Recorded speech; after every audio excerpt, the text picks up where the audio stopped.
Welcome, everybody. Anyone here in person for the first time tonight against the stream? Welcome. Welcome, welcome to anybody who's joining us on Zoom for the first time. You can wave at us. Yeah, okay, a couple of people. You guys point over here. They're over here. They're over here.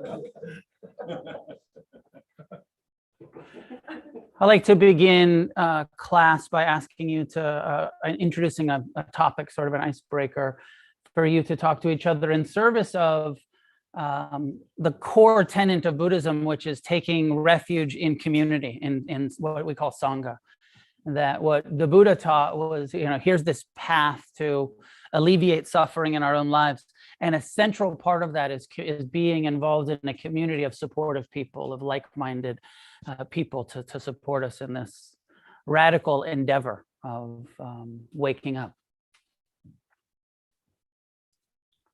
I'm going to talk a lot tonight about the world and reality and acceptance. I'm going to talk, kind of the core of what I'm going to talk about is acceptance. I ask you to reflect for a moment about what are some of the difficult things for you to accept about reality? What do you find hard to accept? What do you find unacceptable, right? Like maybe we have a list of there's all this unacceptable shit going on in the world or in my life or in my mind and I know you're going to pretend like, oh, I'm so spiritual. I just accept everything.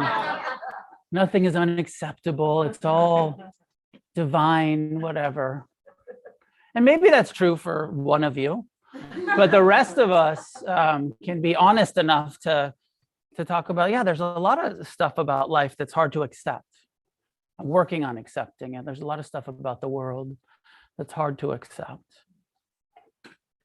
And I'll talk later about that acceptance doesn't mean that we're not trying to do something to change it. It's not complacency. That's just the way it is.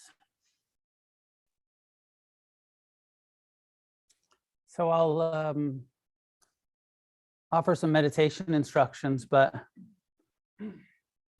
here's the simple truth that in meditation or any aspect of our lives, if you can completely and totally accept yourself just as you are, accept this moment just as it is, you won't suffer about it at all. The definition of peace or contentment or happiness is being at ease with what's happening right now. Whatever your mind is doing, accepting it. My mind's planning, it's remembering, it's judging, it's fearing, it's craving.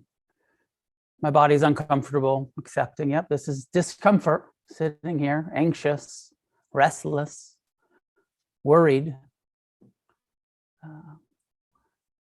So in your practice tonight, put some effort, some emphasis, some intention around accepting everything that happens. I think sometimes we can come to meditation with an agenda and an idea that a good meditation is like this. I get real concentrated, my mind gets quiet, and then my heart just explodes into bliss. Or something, whatever it is for you, I feel. But a huge part of the Dharma, the Buddha's teachings, isn't just that you're going to experience those peaceful moments, which you will if you meditate regularly. You'll have more and more ease and well-being. But more importantly is that ability to accept the afflictive states, the difficulties, the pains, the fears, the doubts, to accept the experience that's happening without fighting with it, without judging it, without craving for it to be different than it is. There's that very simple acceptance meditation phrase that Lungpur Sumedho says, he's a Buddhist monk in the Thai forest tradition. He says, just remind yourself over and over, right now, it's like this. Hard to argue with. Whatever's happening right now, it's like this. This moment is like this, and it's painful, or it's pleasant, or it's exciting, or it's boring, or, but it's just, this is the way it is right now. Can I accept it as it is? And maybe the humble answer is, most of the time, the answer is no, I can't. It feels unacceptable and I'm struggling with it. And that's why I'm suffering.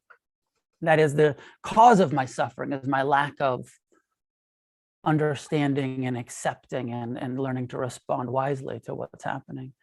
So in your practice tonight, just put more emphasis on accepting your mind, your body, your experience just as it is. Finding a way to be that's upright, relaxed.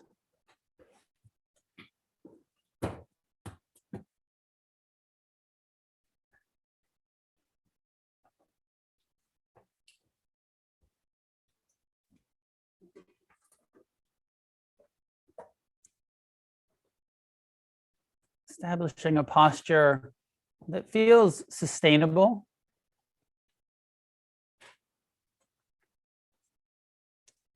Hopefully at least comfortable to begin with, although we know sitting still generally becomes uncomfortable eventually.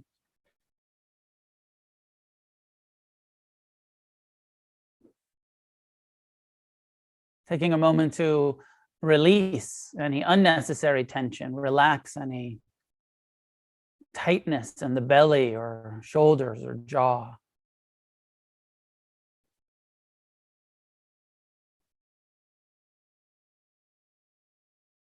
Tension can be seen as resistance.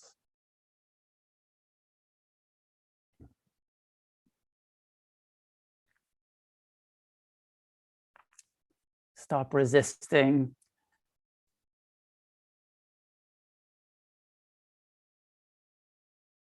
Let the body be relaxed in the upright posture.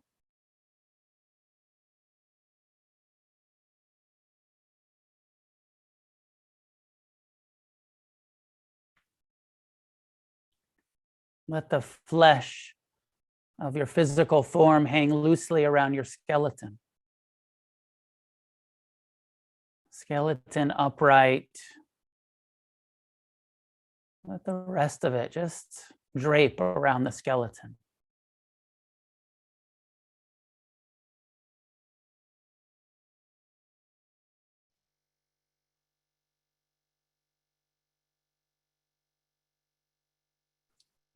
And establishing this intention to be accepting, radical acceptance of our experience just as it is.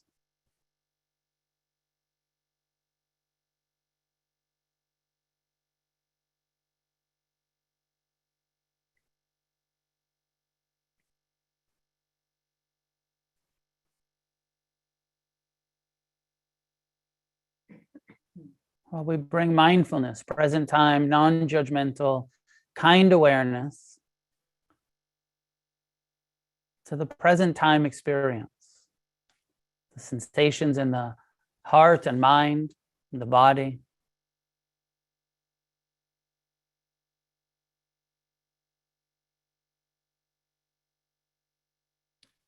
It can be useful to direct your attention to the sensations the breath creates, but you don't have to start there. Present time awareness is inclusive. Your whole being, all of the emotions, all of the thoughts.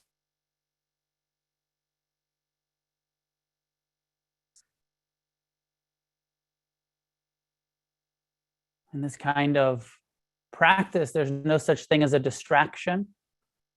You cannot be distracted from what's happening right now, because it's all happening right now. Even the thoughts about the future arising here in the present.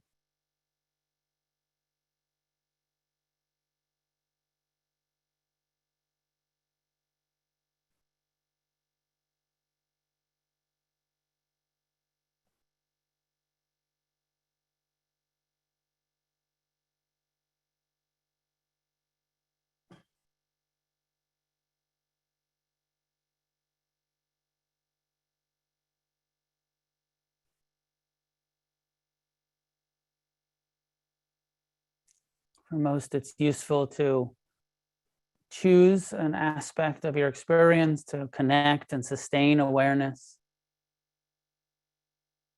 like the breath or the posture, or perhaps hearing.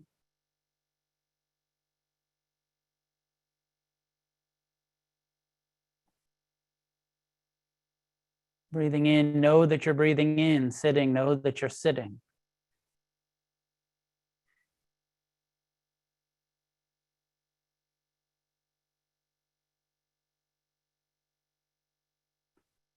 Tuning into the high-pitched ringing that the ears produce.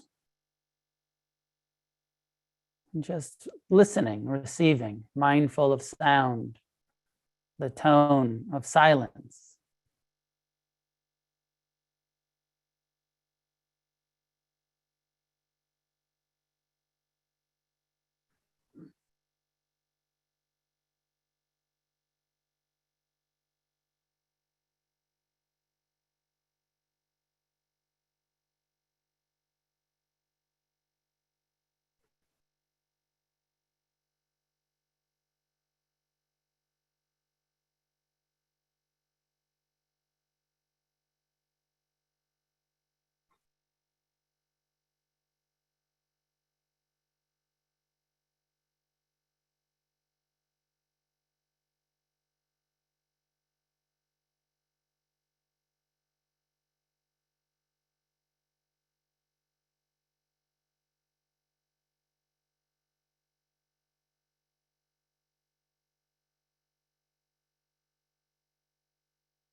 You can return to the breath, the posture, the sound.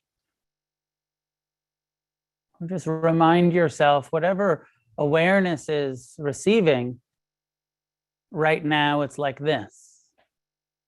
Thoughts arising and passing. Some are pleasant, some are unpleasant.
Right now, it's like this. What's happening? What are you paying attention to in your body, your heart, your mind?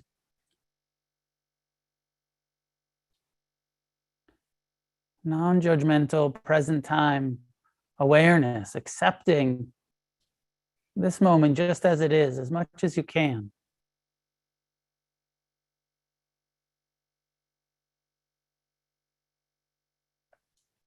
When the body becomes uncomfortable, there can be a almost instant aversion, resistance, tightening. Try to soften into discomfort. Perhaps breathing into it. Tolerance and mercy and compassion towards our own pain, whether it's physical or emotional.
The more we pay attention in this way, the more we see that what we're accepting is that everything's impermanent.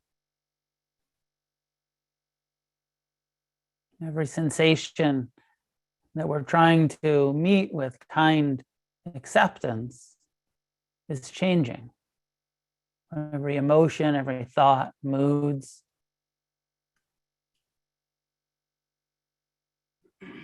evolving, arising, and passing.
Learning to respond wisely to the way it is. Letting go of anything we're clinging to. Accepting impermanence.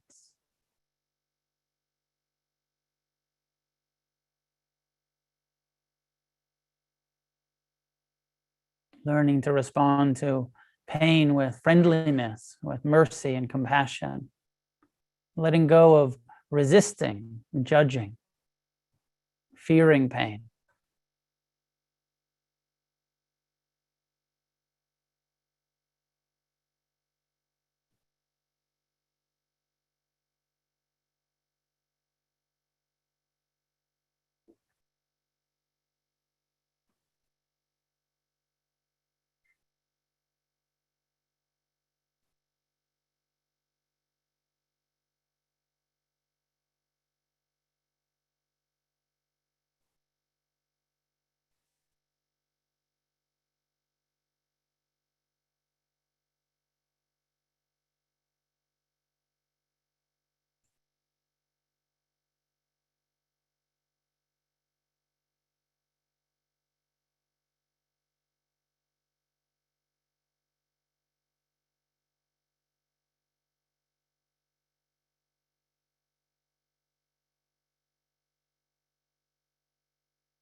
Taking the last couple of minutes to turn towards the practice of loving kindness. The Buddha's instructions were quite simple, acknowledging that all living beings wish to be at ease, extending love and kindness in all directions.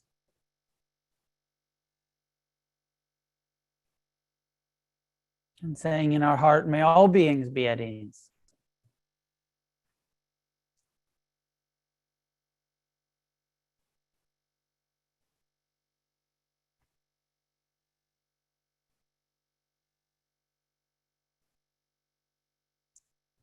And including oneself as part of all the interconnected existence, reality.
At the end of class last week,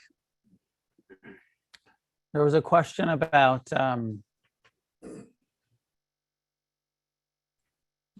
why we suffer, why we find it so difficult when other people are suffering.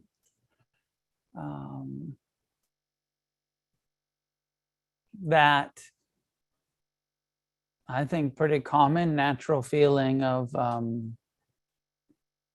wanting other people to not be having difficulties, or when you love, when you care, when you.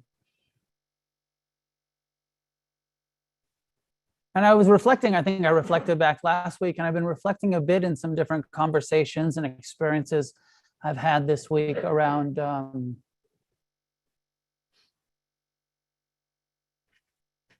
why is it that it's so common, like that we humans think there shouldn't be suffering, or that people shouldn't be suffering? I mean, don't you have a general kind of feeling that, like, well, people shouldn't be suffering? People shouldn't, especially the people that I care about, people I don't know about, whatever, but the people I care about should be happy. I want them to be happy. I want them to.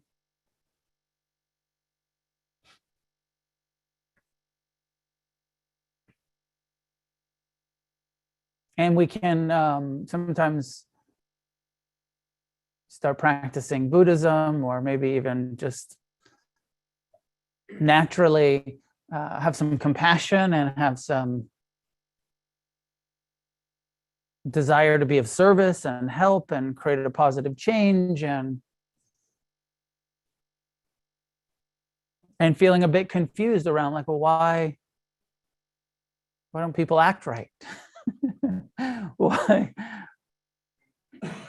Why are people so confused on this planet? I want to reflect a little bit on some level, we could frame this. The Buddha said, here's the path to end suffering, the Four Noble Truths, the truth of suffering, the cause of suffering, the truth that it's possible to get free.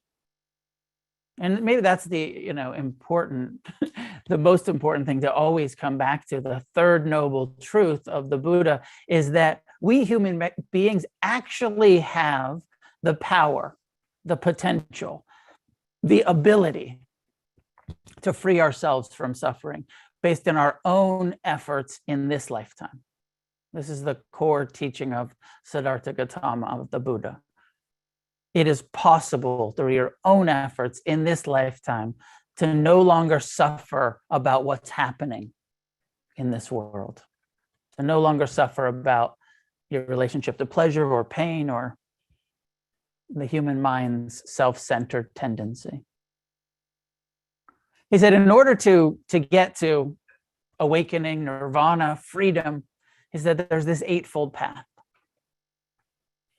The first factor of the eightfold path is understanding the way it is. seeing clearly, understanding.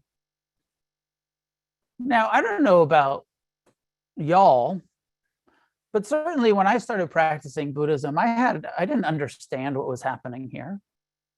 I had a whole bunch of ignorant conditioning, learned ignorance from growing up in this culture, from religious, societal conditioning. I didn't understand that everything that was happening here was based on the causes and conditions that preceded it. I didn't understand karma.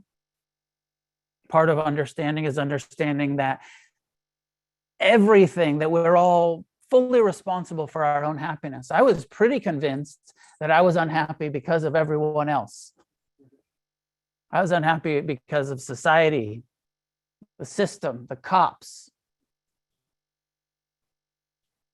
I was unhappy because I was locked up, not because of how I was relating to being locked up. It was definitely what was happening, not about my response. It was, does that make sense?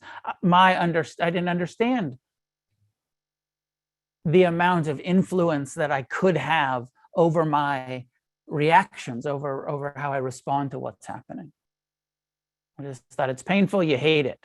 It's pleasurable, try to smoke it.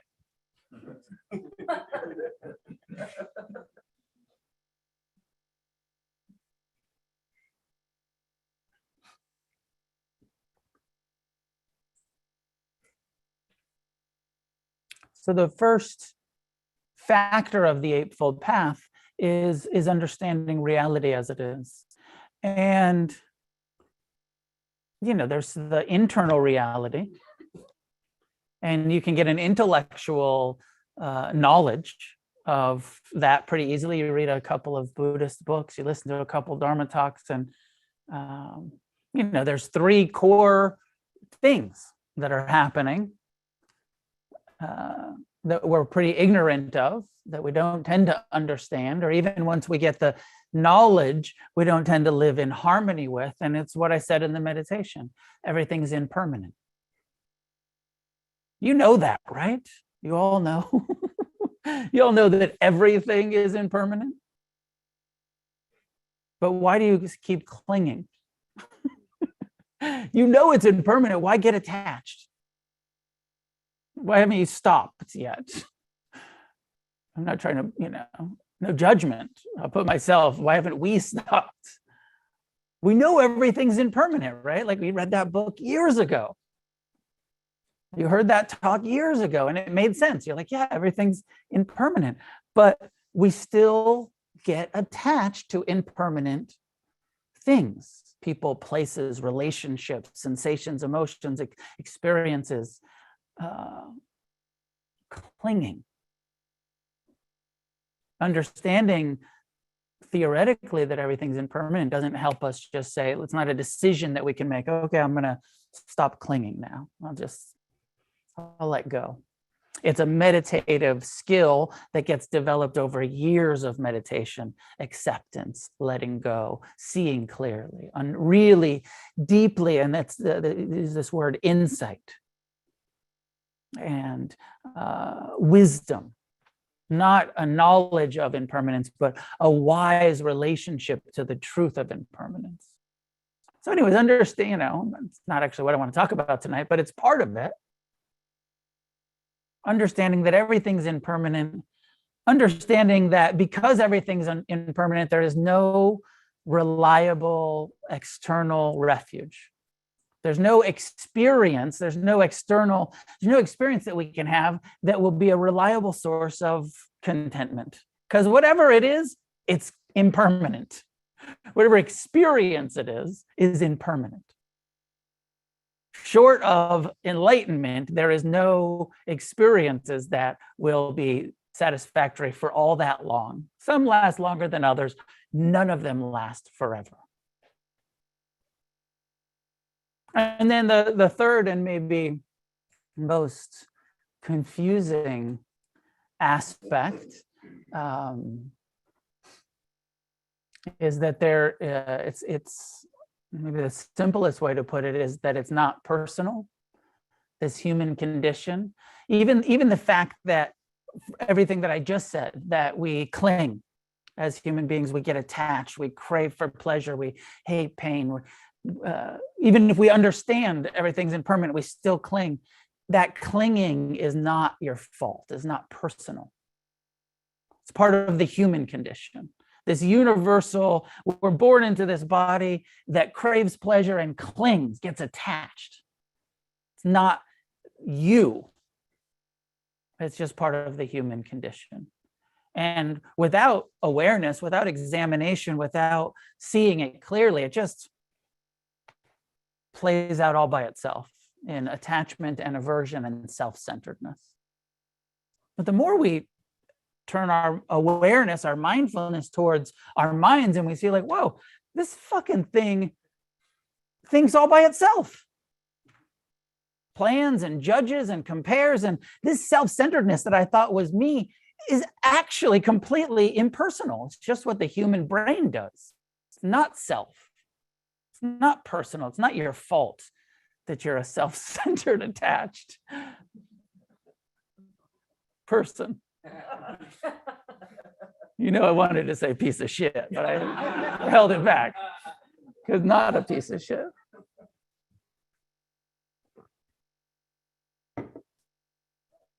It's the impersonal truth, nature of human existence.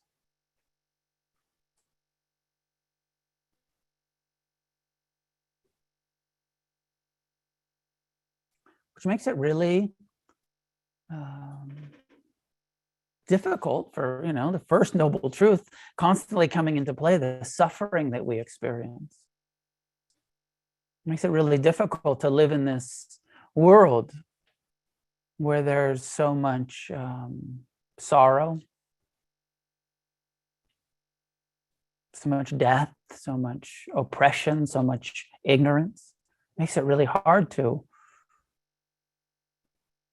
accept living with this mind that craves for permanence and pleasure, not only for ourselves, but for each other too. Like, I want you also to be happy and safe and treated with respect and love. And then we live in this world where it's not what's happening here.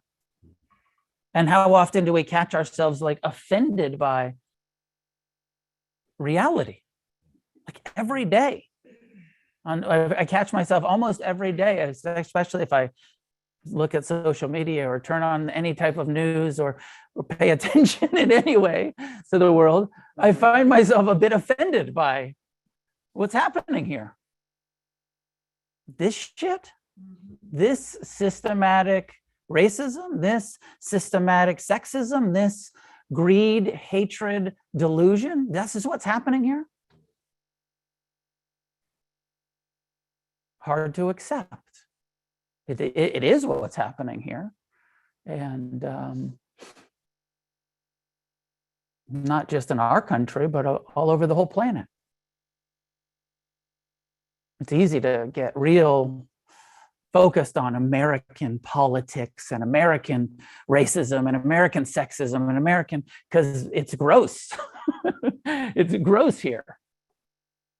But it's also universal, just like the human condition of self-centeredness, not that personal.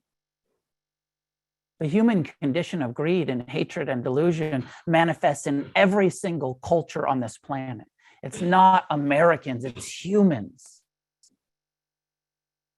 Americans are, have a special history of being fucked. But you can go back into just about every history and find systematic greed and hatred and oppression. Hard to find a culture that hasn't manifested as racist and sexist and homophobic and ignorant. Let's just call it ignorance. Hard to find a culture. I think impossible. I don't know, maybe some sociologist in the crowd would be like, well, in ancient Mesopotamia, there was a goddess culture for And it's probably, there are periods there, maybe there are pockets and periods in history where there have been less oppression, less ignorance.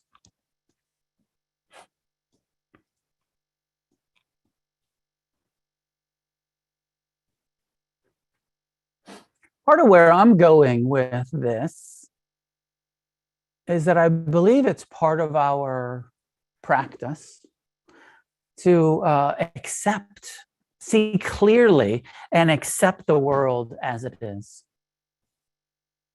The world, right now, it's like this. The world is like this. Now, in no way does acceptance to me mean complacency. Sometimes when you use the term acceptance, it feels like, well, don't do anything. Just accept it and don't do anything about it. That's not what certainly not what the Buddha was encouraging. He was encouraging see clearly what's happening in you and around you. See the truth of impermanence inside, see the truth of impermanence outside, see the greed and hatred in your own mind, see the greed and hatred in the world, both internal and external. And then do something about it. That phrase I was using in the meditation, and Lungpo Samedo, Ajahn Samedo. Right now it's like this, but it has to be ... It's not period. Like right now it's like this, and just don't do shit about it. Right now it's like this, which means it's calling for, and if what's happening right now is pleasure, it's calling for non-attached appreciation. If the people around you are experiencing happiness and success, it's calling for appreciative joy. Right now it's like this. It's my practice to appreciate you when you're happy, when you're successful, when you're doing well, to empathize, to meet your happiness with appreciation, to meet my own pleasure with non-attached appreciation. Right now it's so pleasant, impermanently arising and passing through awareness, non-attached appreciation. Right now it's like this, and it's calling for appreciation. Right now it's really painful. Right now it's like this, and it's annoying, or it's difficult, or it feels unbearable. It feels brutal sometimes. Calling for compassion, calling for maybe forgiveness of what's happening, some level of mercy, some level of tolerance when it's painful. Right now it's, so we don't, in no way is mindfulness or Buddhism saying, right now it's like this, it's painful, just fucking bear it. It's saying right now it's pain, when it's painful, when we live in this world with so much pain, we have to learn to respond with compassion. And I said it last week, and I'll say it over and over because, and I think this is radical and maybe defined differently in different Buddhist cultures or traditions. The Theravadan Buddhist understanding of compassion is that there is zero attachment to the pain going away. There's understanding that the pain is impermanent. But in true compassion, there is no needing for it to be absent. There is no feeling of it shouldn't be this way. Right now it's like this, and I care about it, and I also totally accept that it's really painful in here or out there. With care, with warmth,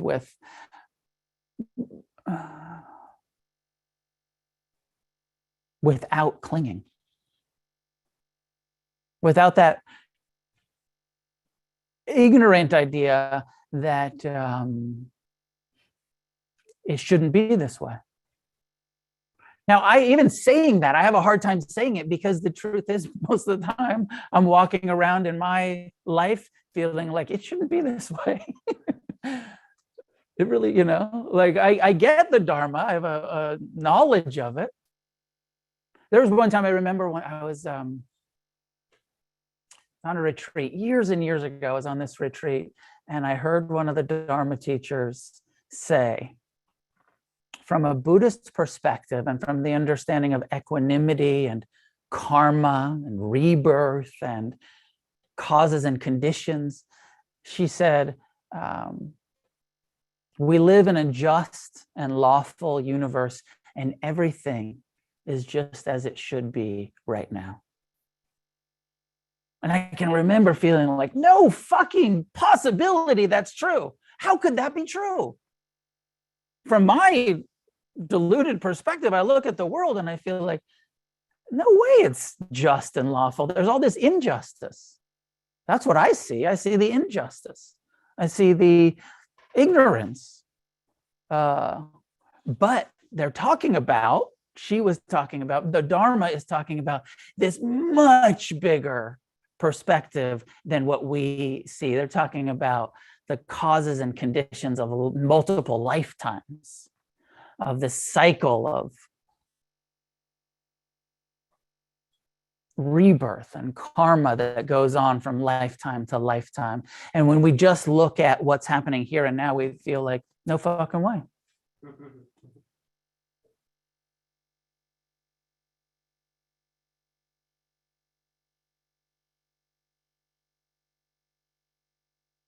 But if rebirth is what's happening,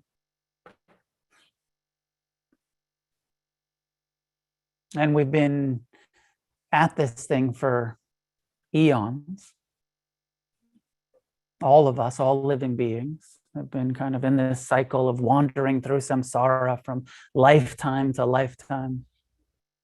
There's one place in the suttas that I'm aware of, assigned to the Buddha, where he says something like, by the time you find the Dharma, you've already grieved so much from all of the death you've experienced, all of the loss you've experienced, all of the sorrow you've experienced, that your tears from lifetime after lifetime of grieving and crying and is like, like the water in the oceans.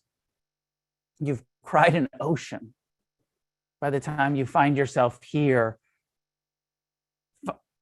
approaching the Dharma and trying to liberate yourself from suffering and from this cycle of rebirth. And by the time you take this birth, when you come into this one that we're having now, you've bled, through violence, through murder, through wars, as much blood as, or in the rivers or something like that, these analogies of this really much bigger picture that says we've been at this for a long time. It's not just this lifetime. It's a cycle that's being perpetuated. And if we look at, just a glance at history and the history of violence and oppression and human self-centeredness and very few people getting liberated in each generation, this cycle will just continue. More oppression, more violence, more ignorance. And it doesn't totally work this way, but on some level, for me to understand it, I have to simplify it. I got to keep this shit simple.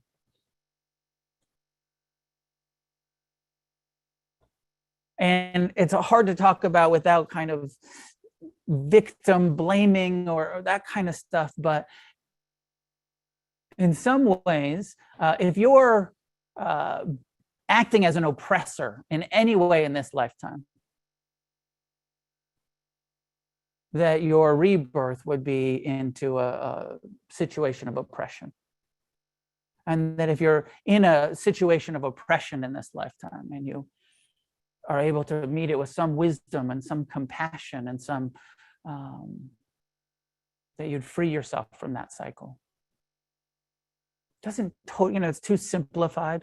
But it's part of it in Buddhism, it is talked about like that, that the rebirth that we take is based on the causes and conditions of our own previous actions.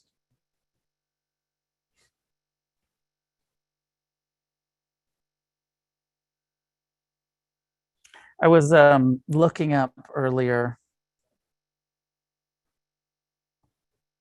current world statistics. This world that we live in. We're at 8 billion and almost 20 million, 8.2, I guess that is. There's 21 billion births so far this year. There's 300,000 births today, each day, 300,000 people.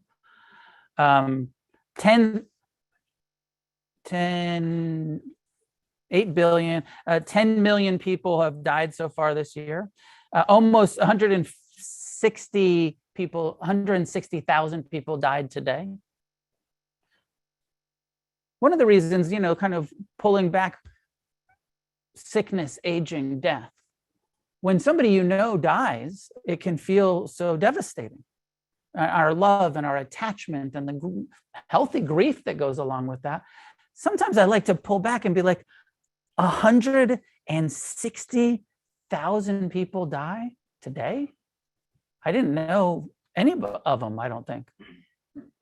But when I do know one of them, I feel it, right? And when we do know one of those people that dies, it affects us.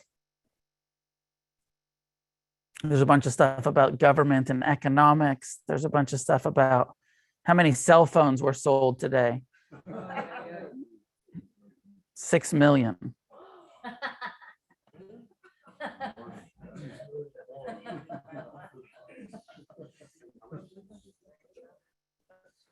This part around, and this is the acceptance piece, the reality we live on this planet right now where 800, I'm gonna round some of these numbers off, 800,000 hectares of forest has been lost so far this year. And I'm not sure if this is 23 or they're talking about probably the last 12 months when they say this year, probably 12 months, I'm not sure.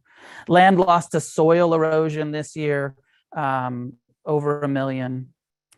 Desertification this year, hectares, almost 2 million hectares. I don't know, what's a hectare and an acre? 100 acres? Hectare? A whole fucking bunch. Toxic chemicals released in the environment this year, 1.5 million tons. And then there's this stuff around the suffering of people around food. On the planet right now, there is it's 867, almost 868 million undernourished people.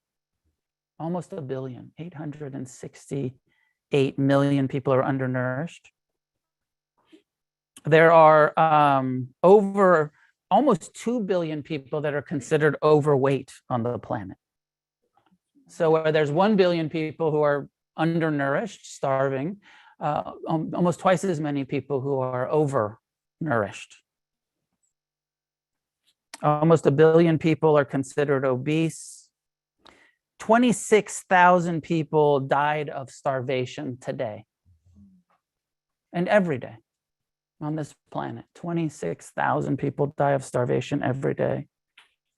Then there's stuff about how much money we spend on obesity-related diseases, money spent on weight loss programs.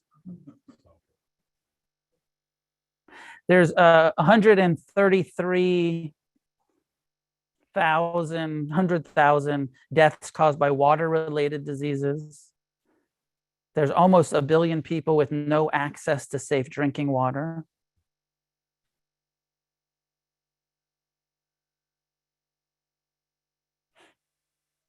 Two million communicable disease deaths, 80 million seasonal flu deaths, 1.2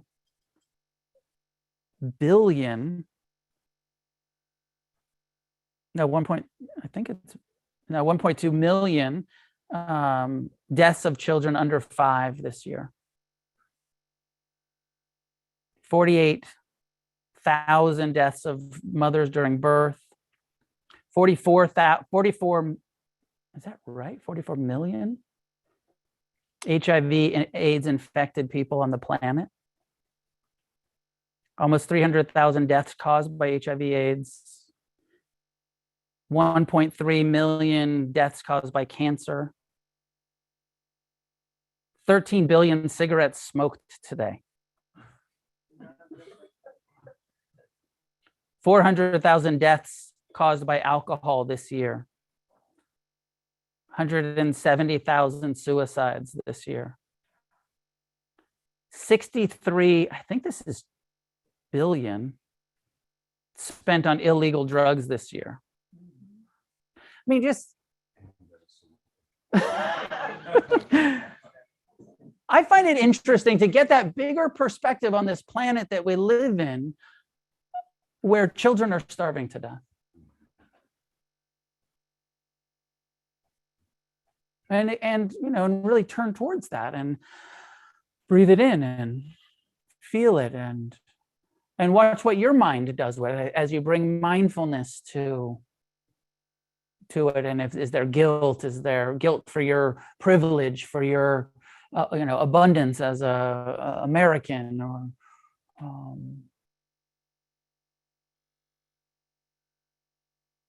is there acceptance? Wow, it's like this. I'm taking this birth, I'm having this life, complaining about it all the time. And I don't personally, I don't think that it's wise for us to go too far into guilt or shame or unworthiness of feeling like, well, how can I be happy because of what's happening on this planet? The Buddhist perspective is see what's happening on this planet clearly, respond as wisely with as much compassion, as much generosity, as much wisdom as you can. Commit to making a positive change in whatever ways we can, from the inside out. There's a lot of people doing a lot of really good things for the environment, or maybe to feed hungry people, or to get that clean water to where it needs to go. And, you know, like really committed to socially engaged issues, the environment, you know, like so many things. There's a lot of people that are really angry and miserable while trying to create a positive change.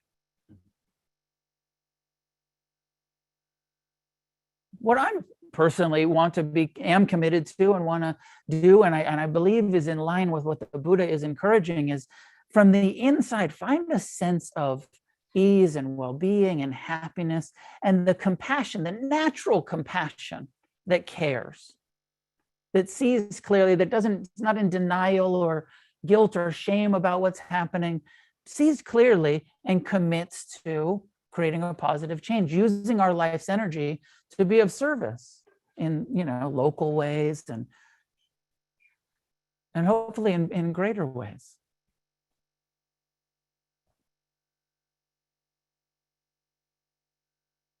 We can, depending on where you are kind of financially, I know sometimes when I talk about this stuff, some of the more successful or wealthy people might have some feelings of, am I doing enough? Or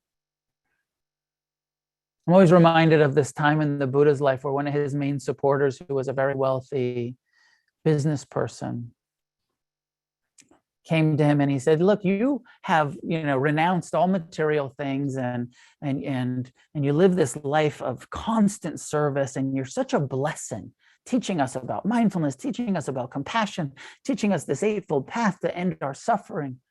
And he says to the Buddha, I'm so busy with all of these responsibilities, making money. He's like, I do give a lot of the money to the Sangha. I want to support it. But do I need to give up my money and my responsibilities in order to be a true blessing to people? Is my business, is it causing me to suffer, to not be free? And the Buddha says something, I'm paraphrasing my memory, but says something to him like, it's not money and power that are ever the problem. It's really easy to think like, oh, power, like social studies, third grade, power corrupts, right? Because of our human tendency towards clinging and craving, and, you know, power can be a corrupting force. But the Buddha's enlightened wisdom says, it's not power, it's not money, it's attachment. He said, if you can train your heart and mind to not be too attached, there's something in there that says something like, if you're going to cling to your wealth or your power, better to discard it, throw it away, than to let it poison your heart. But that actually, you don't have to discard it. You can free your heart from clinging, and you will be a blessing to people.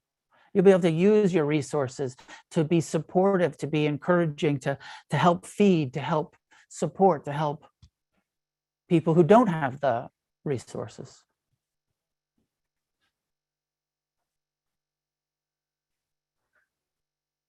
It's not money, it's not power, it's clinging, it's craving. And what we're doing in our mindfulness-based intervention in Buddhism is freeing ourselves from the internal sources of suffering. It's not about what's happening.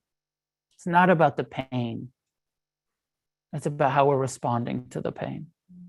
It's not about the truth that pleasure is impermanent. It's about our clinging.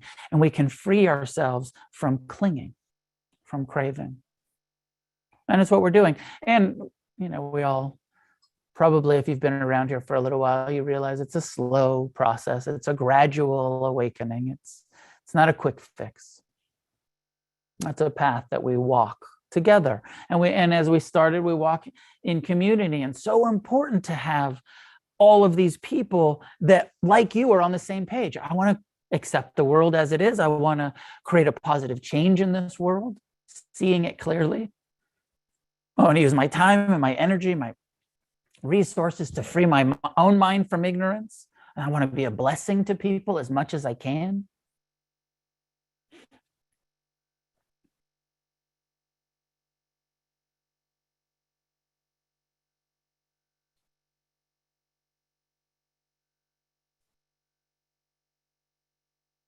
I'll end with this and then open to any questions or comments. I see there's a hand online, but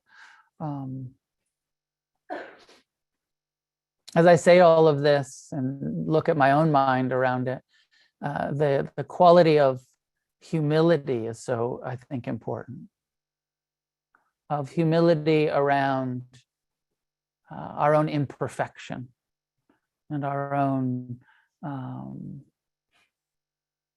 desire to be free and not being free, and knowing that compassion and generosity is always the right thing, and that non-attachment is always the right thing, and not believing our self-centered mind is always the right thing. But we can't quite do it, that humility of, I really want to be free. I'm on this path towards freedom. But the truth is, I still walk around looking at this world going like, it can't be right. This can't be a just and lawful universe. How could it be? Even though I kind of have some faith, some confidence that the Buddha wasn't lying. But it doesn't look that way from my unenlightened eyes. So I'm going to keep practicing until I can see it that clearly.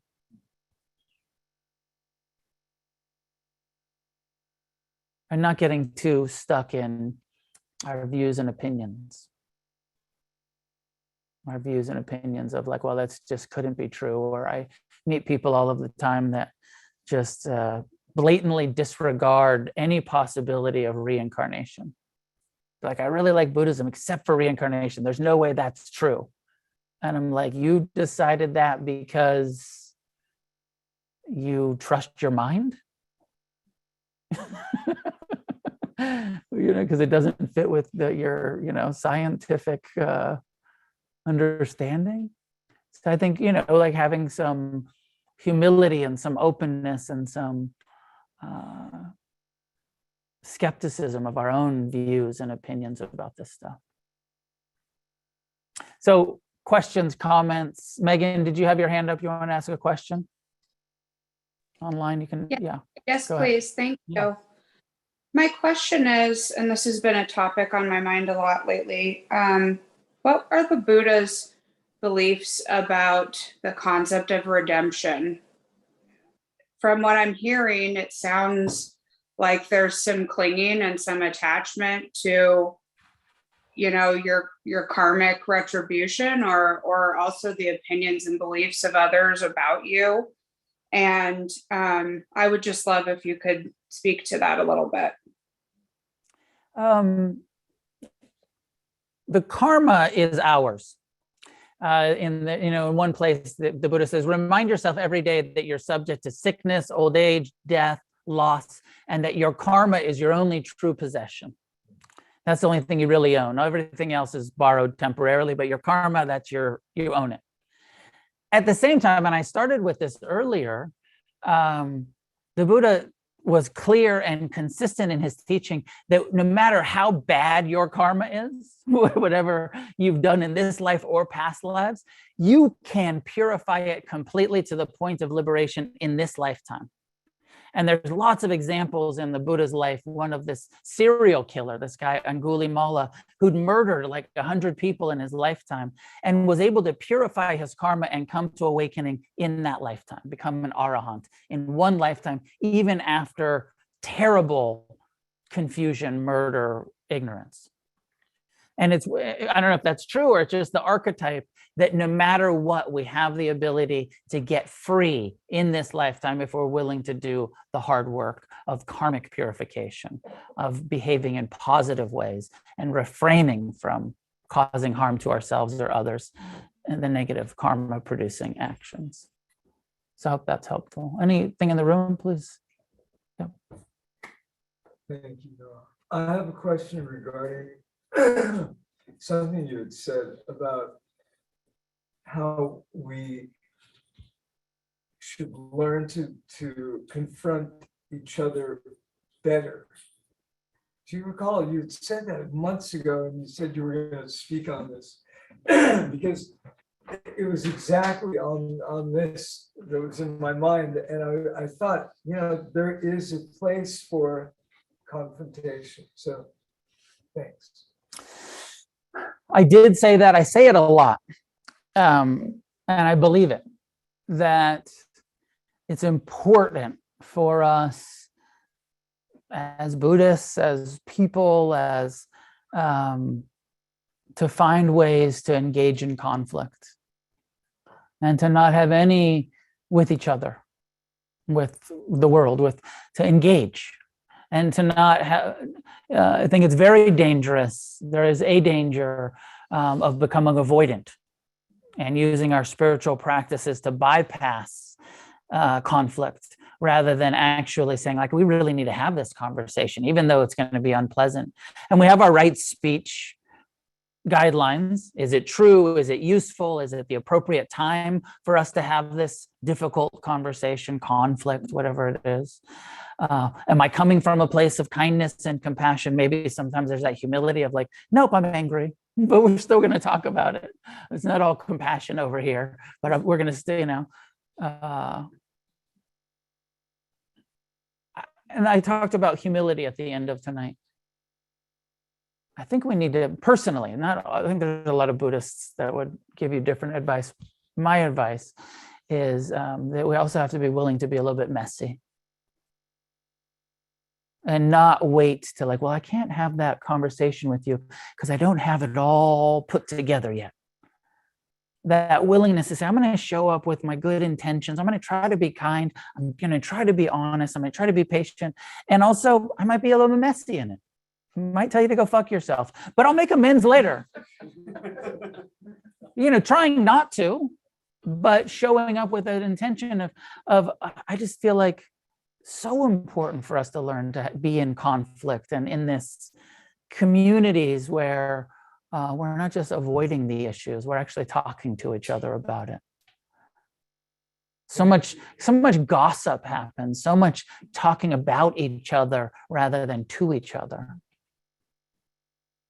I hear so many interesting things about me from other people that haven't talked to me about it ever. And that let's talk about it. Let's have that conversation. Maybe there'll be conflict, but let's communicate directly about everything. If we have that kind of relationship, not everybody's open to it. maybe part of my role or in my life, or I just feel totally open to like, let's have direct conversation with everybody. One of the most difficult things is when people just shut it down. And then you have to do that internal, kind of forgiveness and compassion and understanding. But I like having that communication when we can.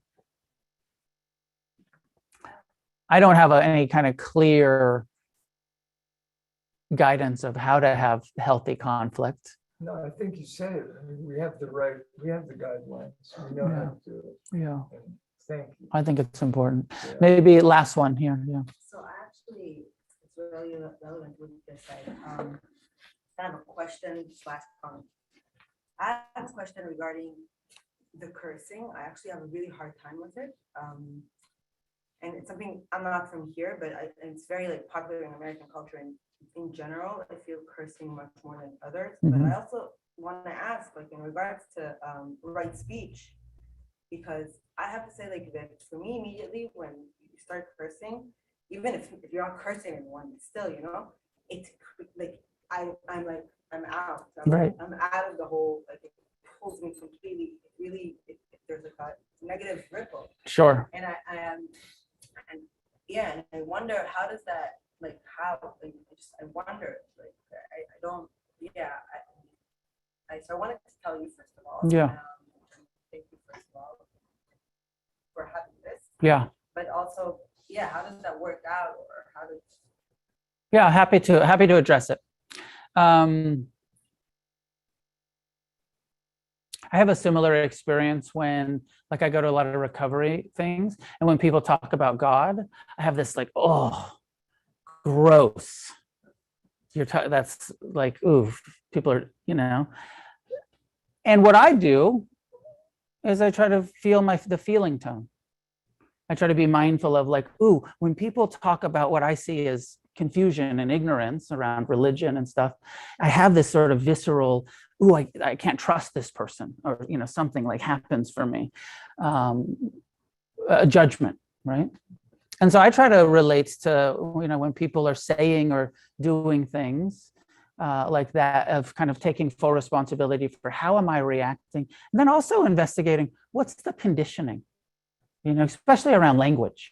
And language is so interesting, and even, the Buddhist right speech, because how much of it is just societal conditioning, right? Like whatever conditioning you had around like, for curse words are inappropriate, they're bad, did this come from Christianity? Did this come from Buddhism? What societal or religious conditioning said those words are naughty? Those words are offensive, right? Because it's not something you were born with. You were taught that. We were all taught that on some level or another. I definitely grew up in a home where kind of cursing was normal and fine, and my children curse and I laugh, I think it's hilarious. And often it's like, my son will be like, hey, good morning, go fuck yourself, and I'm just like, love you, dude, like you're the best, have a good day at school, leave the switchblade at home. True story. Right speech, there is a place in traditional Buddhism where it says harsh language. It says I don't think there's nowhere it says swearing, but it says avoid your harsh language, or that's kind of any sort of malicious language that's used to cause harm.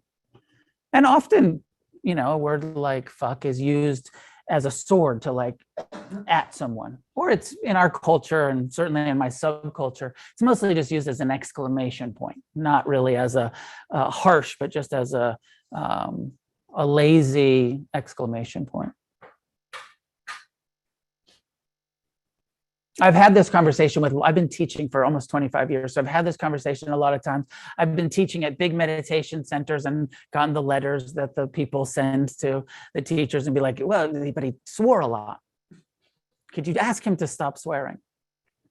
And I have a little bit of an internal dilemma with it, because I do feel like I want everyone to feel heard and seen and comfortable on some level or another. Welcome. I want everyone to feel welcome. I've heard even more often from people who said it was my swearing and my attitude that actually made them trust the Dharma. And that if they had showed up to somewhere where somebody was acting a little too spiritual, they probably wouldn't have kept coming back.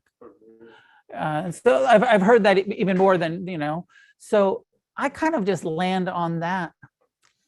There's a place in the one of my favorite teachings from the Buddha where he says, if we do this work, we'll get liberated and we will be a refuge for all living beings.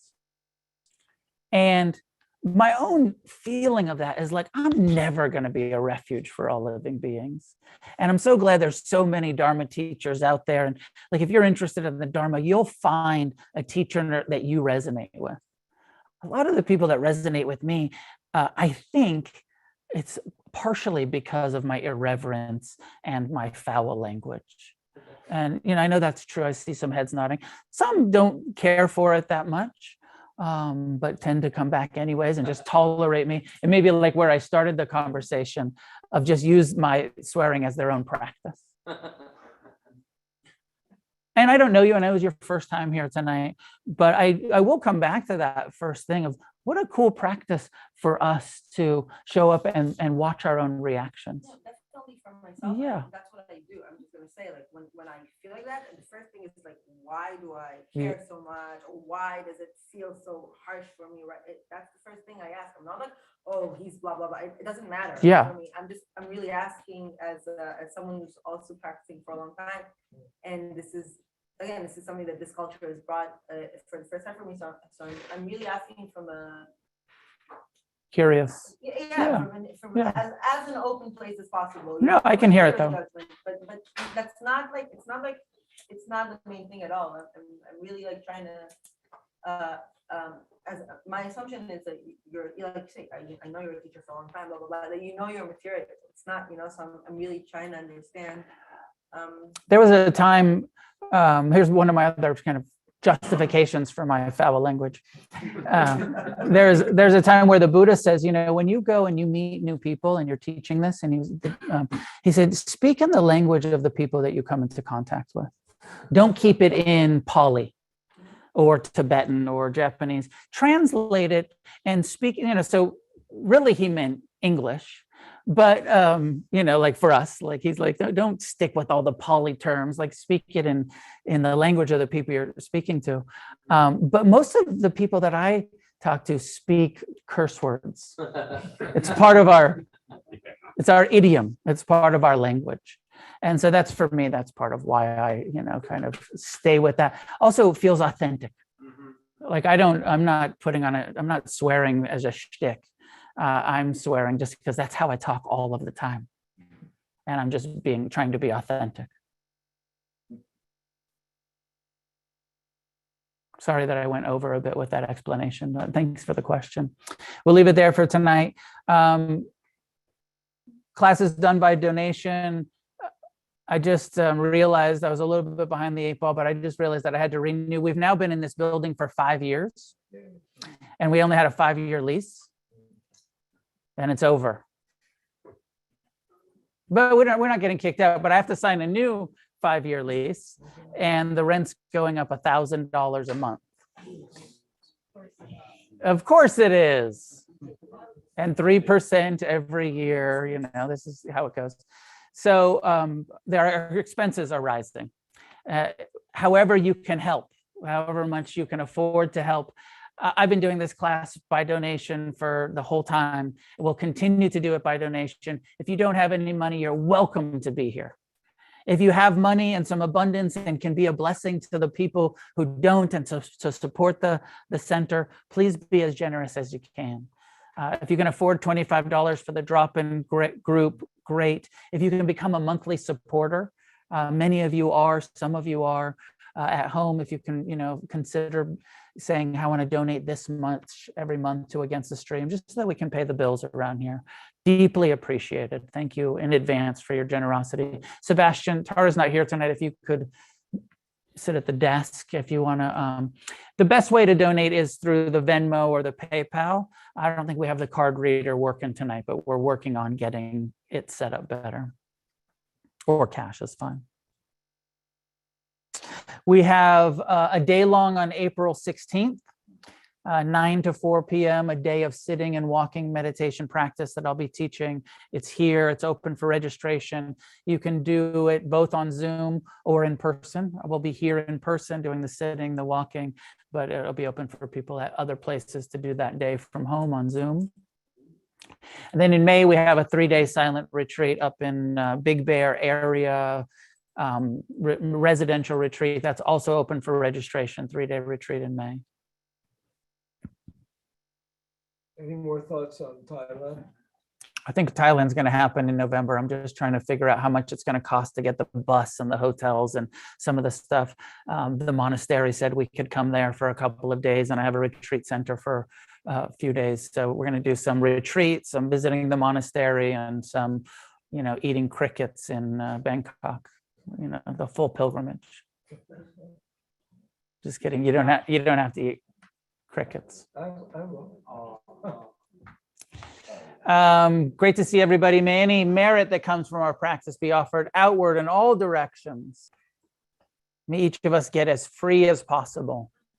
And together, may we create a positive change on this planet.